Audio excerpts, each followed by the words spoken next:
Ambassador ZHK of the Valenthi Confederacy had witnessed many things in his 300 cycles of diplomatic service. He had negotiated peace treaties between warring star systems, observed the birth of new civilizations, and catalogued the death of old ones. But nothing, absolutely nothing, had prepared him for what he was about to witness on Training Station Obsidian 7.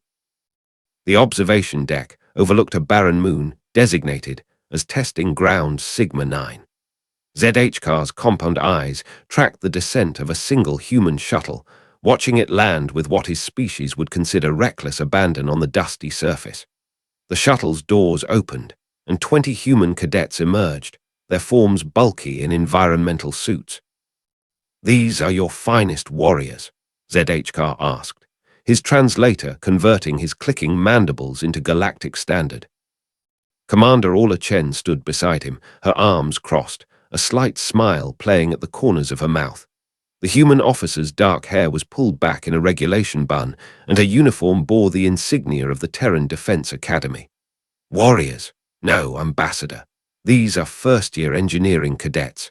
Average age, 19 Earth years." ZHK's antennae twitched in confusion. "Children. You send children to demonstrate your defensive capabilities." "I prefer to think of them as enthusiastic learners," Orla replied, her smile widening. In the center of the cadet formation stood Alexander Torres, a broad-shouldered young man who moved with the confidence of someone who had grown up in Earth's punishing gravity. Through the observation deck's enhanced audio, ZHK could hear him addressing his team. "All right, people. We've got 60 minutes to establish a Class 3 planetary defense grid. The instructors say it can't be done. I say they're not thinking like Deathworlders. Let's show them what Terran engineering looks like."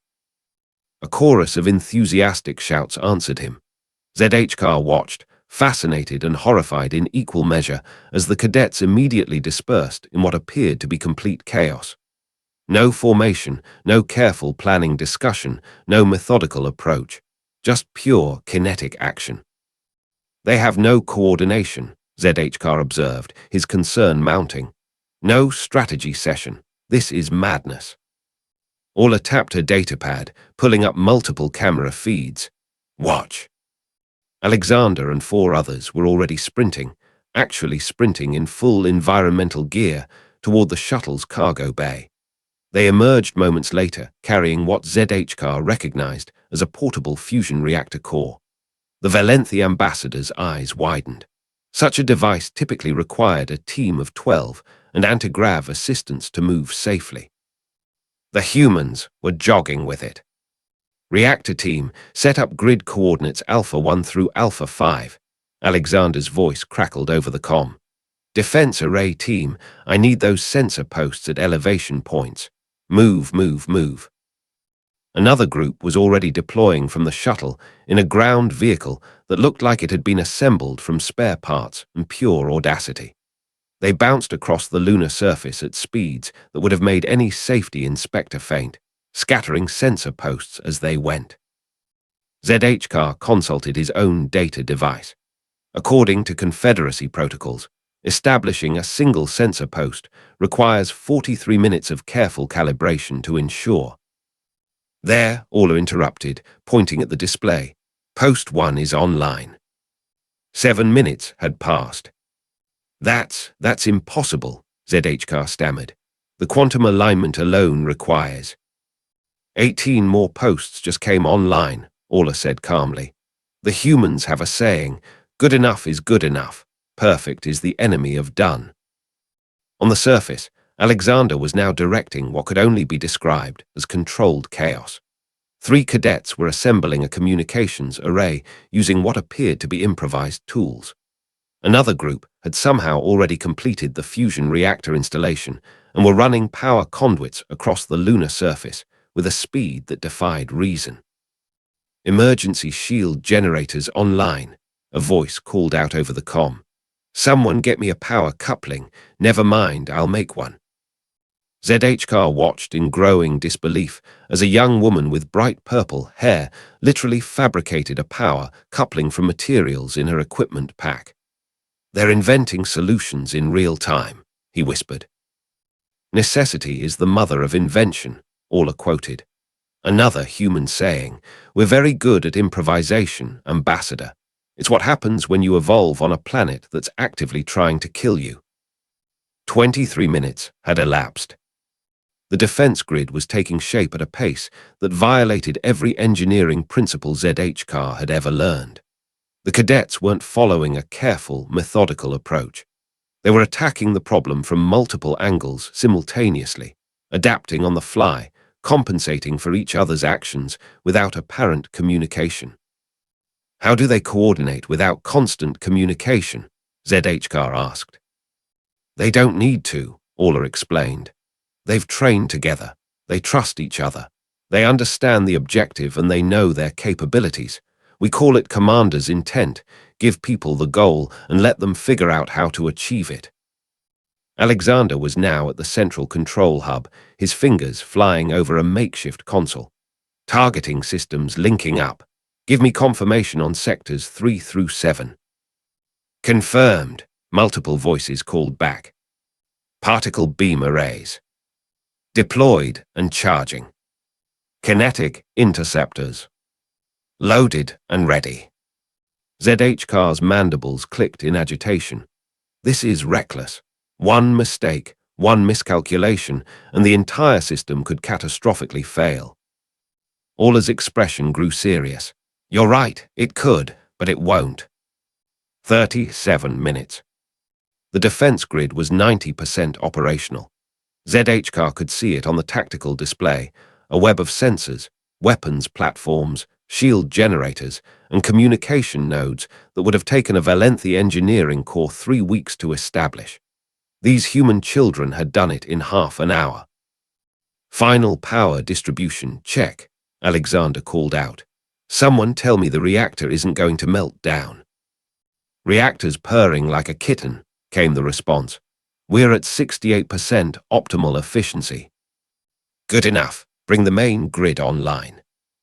ZHK watched as the entire defensive network illuminated on his display. It was crude by Confederacy standards, inefficient, certainly not textbook, but it was functional, completely, undeniably functional. Grid is live, Alexander announced. All stations report status. The reports came in rapid succession. Every system was operational. Every checkpoint was green. 47 minutes had elapsed. Alexander pulled off his helmet, his face flushed with exertion and grinning widely. Ladies and gentlemen, we just built a planetary defense grid in under 50 minutes. The instructors can eat their hats. Cheers erupted across the communication channel.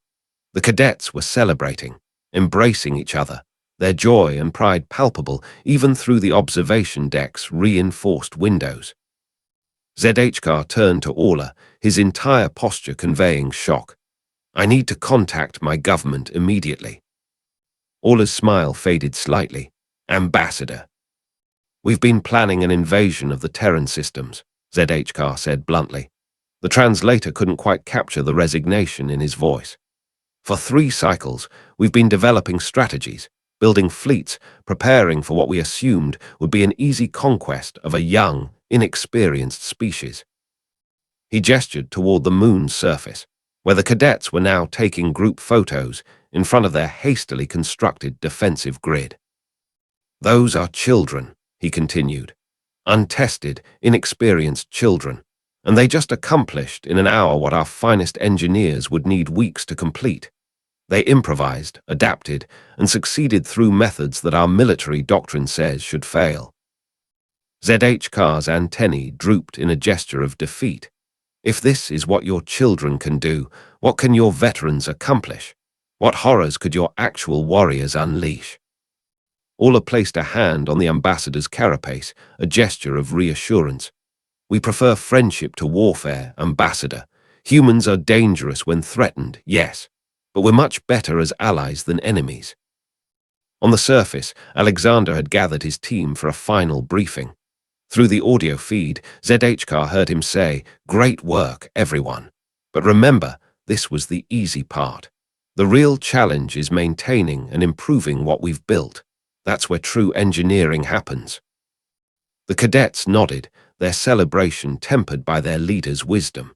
They began methodically checking their work, running diagnostics, looking for improvements. ZHK made his decision. I will recommend to my government that we pursue diplomatic relations with Terra, enthusiastically. Orla's smile returned. I think that's a wise choice, Ambassador. As ZHK watched the human cadets continue their work with tireless energy, he reflected on the galaxy's greatest truth. The most dangerous species weren't necessarily the strongest or the smartest. They were the ones who refused to accept limitations, who saw obstacles as challenges to overcome rather than barriers to avoid. The Deathworlders had just taught him that lesson in 47 minutes. And somewhere in the Valenthi home system, an invasion fleet that had taken 3 cycles to prepare would be quietly decommissioned. Because sometimes, the wisest battle plan was the one you never executed. Alexander looked up at the observation deck, somehow seeming to stare directly at where ZHK stood, and offered a casual salute. The gesture was both respectful and confident, a perfect encapsulation of the human spirit.